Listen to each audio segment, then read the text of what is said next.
11장 1절에서 36절이요. 제목을 이스라엘에 대한 약속의 성취라고 잡아봤습니다. 이스라엘의 구원 문제를 다루고 있는 9장부터 11장의 내용이 점점 종반부로 치달으면서 클라이막스를 향해서 달려가고 있습니다. 9장에서 11장까지 전체 문제는 하나님께서 자기 백성을 버린 건가? 라는 거죠. 이 질문과 관련해서 바울은 11장 초두에 이것을 다시 한번 거론합니다. 그러면서 세 장을 시작하고 있어요. 11장 1절에 보면 그러므로 내가 말하노니 하나님이 자기 백성을 버리셨느냐. 이게 지금 9장에서 11장 전체의 주제입니다. 그리고 이 테마에 대해서 지금 다루고 있습니다. 그것은 9장 6절에서 처음 나왔죠. 거기서는 간접적으로 하나님의 말씀이 폐하여졌느냐 그런 거죠. 조상과 약속했고 그 후손에게 축복을 주기로 했는데 지금 이스라엘 백성이 믿지 않고 있지 않습니까? 그러면 하나님의 약속이 폐하여진 거냐.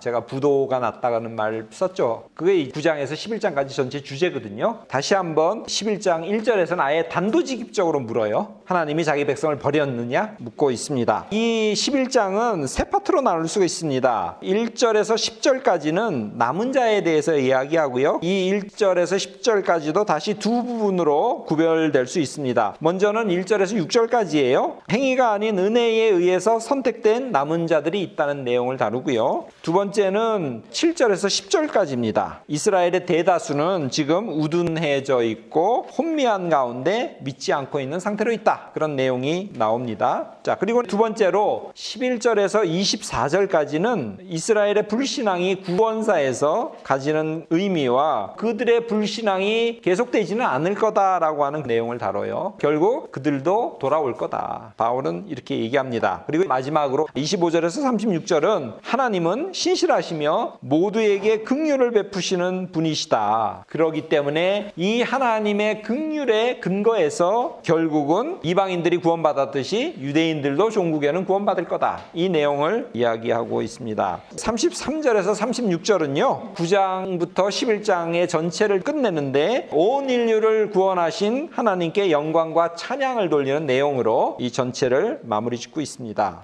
1절 그러므로 내가 말하노니 하나님이 자기 백성을 버리셨느냐? 그럴 수 없느니라. 나도 이스라엘인이요 아브라함의 씨에서 난 자여 베냐민 지파라. 앞에서 특별히 10장 21절에 하나님께서 이스라엘에게 종일 손을 벌렸다 이렇게 하지 않습니까? 그들을 기다렸다고 그렇게 얘기하죠. 그렇다면 하나님께서는 이스라엘을 버리신 게 아니죠. 자, 이것을 세 장 1절에서는 반어적으로 물어요. 하나님이 자기 백성을 버리셨느냐? 그리고 이어서 대답을 하죠. 그럴 수 없느니라. 상대방이 묻고 싶은 질문을 바울 스스로가 하고 바울이 여기서 아니다라고 대답하는 그런 형식은 바울서신 여러 곳에서 나옵니다. 예를 들면 로마서 3장 5절 6절 고린도전서 6장 15절 등등에서 나옵니다. 바울은 자기를 뭐라고 표현하냐면 유대인을 위한 종으로 쓰임받고 있다고 합니다. 그래서 이방인의 사도로 복음을 증거하는 자신의 예를 듭니다. 이러한 자신의 예를 들면서 비록 내가 과거에는 교회를 핍박했고 다메섹 도상에서 예수 그리스도를 만나서 그리스도인이 된 나지만 그러나 나도 역시 이스라엘 사람이다 얘기를 하죠. 아브라함의 씨고 베냐민 지파고 그래서 나도 이스라엘 사람이고 나도 유대인이라는 이야기를 합니다. 2절에서 4절 하나님이 그 미리 하신 자기 백성을 버리지 아니하셨나니 너희가 성경이 엘리야를 가리켜 말한 것을 알지 못하느냐. 그가 이스라엘을 하나님께 고발하되 주여 그들이 주의 선지자들을 죽였으며 주의 제단을 헐어버렸고 나만 남았는데 내 목숨도 찼나이다 하니 그에게 하신 대답이 무엇이냐. 내가 나를 위하여 바알에게 무릎을 꿇지 아니한 사람 7,000명을 남겨두었다 하셨으니 하나님이 자기 백성을 버리지 않았다는 두 번째 논증으로 바울은 엘리야를 예로 듭니다. 열왕기상 19장에 있는 내용이죠. 여기에 어떤 표현이 나오냐면 2절에 그 미리 하신 자기 백성이라는 표현이 나오잖아요. 이 표현을 통해서 우리는 뭘 알 수 있냐면 하나님께서 이스라엘을 선택한 이 사건이 구속사에서 필연적이고 그래서 그 무엇에 의해서도 백지화될 수 없는 확고부동한 사실임을 바울이 여기서 이야기하고 있습니다.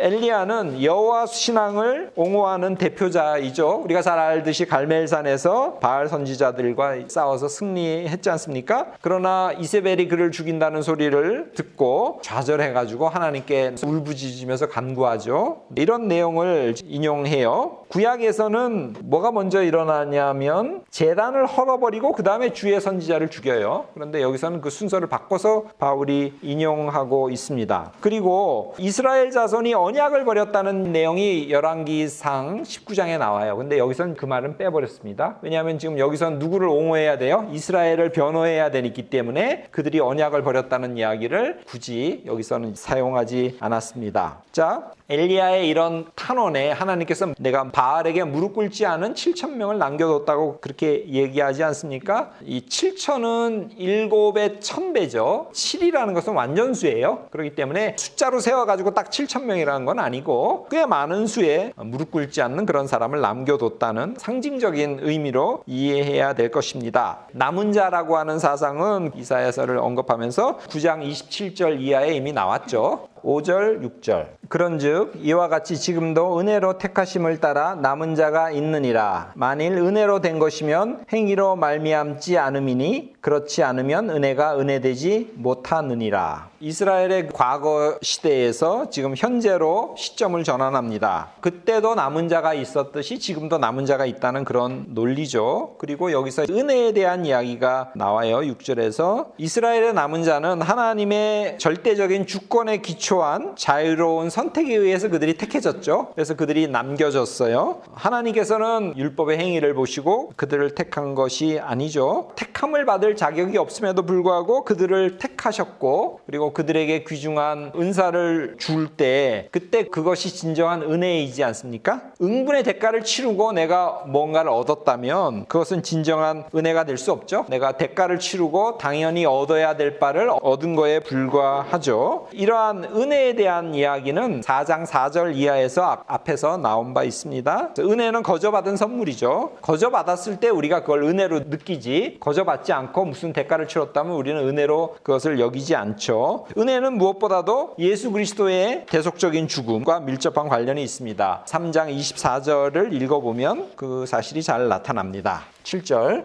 그런즉 어떠하냐 이스라엘이 구하는 그것을 얻지 못하고 오직 택하심을 입은 자가 얻었고 그 남은 자들은 우둔하여 졌느니라. 그런즉 어떠하냐 티운이라는 표현을 통해서 바울은 주제를 바꾸고 있어요. 앞에서는 택함을 받은 자에서 그렇지 못한 자들로 바꾸고 있습니다. 지금 그렇지 못한 자들이란 것은 믿지 않는 이스라엘이죠. 율법의 행위를 통해서 이스라엘은 구원을 얻으려고 그랬죠. 여기서 구하는 그것이라는 표현이 나와요.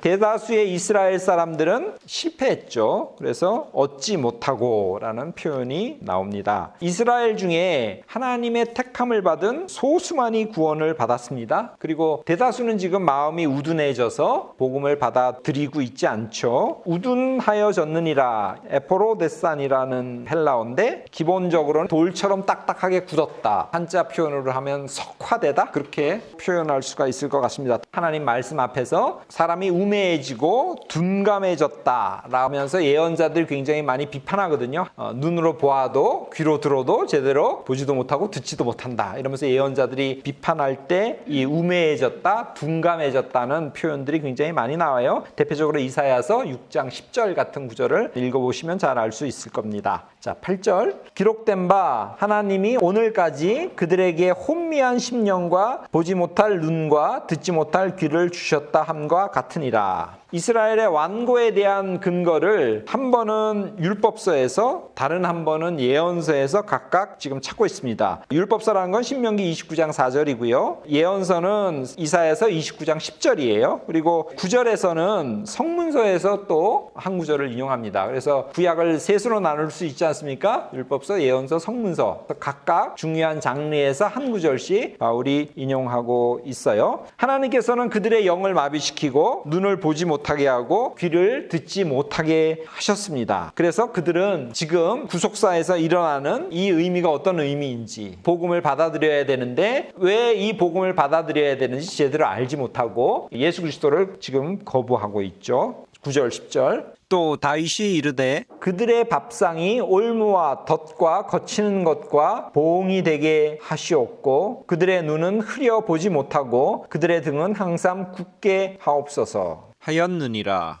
왕고와 관련해서 시편 69편 22절 이하를 인용합니다. 그래서 성문서를 한 구절 인용하는 셈이 됩니다. 친교와 사귐의 현장이 식사 자리거든요. 밥 먹으면서 서로 친분을 쌓고 사교하는 곳인데 그곳이 오히려 어떻게 되냐면 올무와 덫과 거치는 것과 보응이 된다고 바울은 이야기를 합니다. 이스라엘을 포획하는 그런 장소가 되는 것입니다. 이 밥상이라고 할 때 트라페자라는 단어는 때로는 속죄의 기능을 수행하는 제단을 의미하기도 해요. 그래서 바울은 이 시편 인용을 통해서 현재 제 기능을 담당하지 못하고 있는 성전을 비판하고 있다. 이렇게 또 해석할 수도 있습니다. 성전은 사제가 선포되는 장소가 되어야 되잖아요. 근데 사제가 선포되는 것이 아니라 오히려 이스라엘을 구속하고, 여기서 구속한다는 건 체포한다 그런 뜻이죠. 구속하고 걸려 넘어지게 하는 그런 실체로 변했다는 거죠. 그래서 걸려 넘어진다는 게 거치는 것이 되었다. 그 표현을 그렇게 이해하면 되겠습니다. 이스라엘은 지금 잘못된 제의로 인해서 징벌을 받게 됩니다. 하나님께서는 그들의 눈을 어둡게 하셨고 그리고 등을 굳게 하셨다는 것은 그들이 종살이를 하면서 너무 많은 노동의 결과 등이 굽었다는 뜻으로 이해하면 될 것 같아요. 혹은 갈라디아서 3장 23절 율법 아래 메인바디였다. 그리고 갈라디아서 4장 25절 그들이 종노릇한다는 표현도 일종의 종살이로 볼 수 있죠. 등을 굳게 하신다. 이 표현 속에는 율법에 얽매여서 율법의 종살이함으로써 그들이 등이 굽었다. 이런 내용으로도 이해할 수 있습니다.